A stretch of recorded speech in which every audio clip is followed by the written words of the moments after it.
मयस्कराय च नमः शिवाय च शिवतराय च भवहराय च महाप्राणदीपं शिवं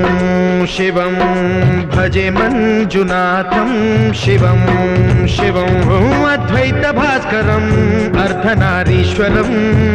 त्रिदश हृदयङ्गमं चतुर्दधिसङ्गमं पञ्चभूतात्मकं षट्शत्रुनाशकं सप्तस्वरेश्वरं अष्टसिद्धीश्वरं नवरसमनोहरं दशदिशासु विमलम् मेकादशोज्ज्वलं मेकनाथेश्वरं प्रस्तुतिवशङ्करं प्रणतजनकिङ्करं दुर्जनभयङ्करं सज्जनशुभङ्करं प्राणिभवतारकं प्रकृतिहितकारकं भुवनभव्यभवनायकं भाग्यात्मकं रक्षकम् ईशं सुरेशं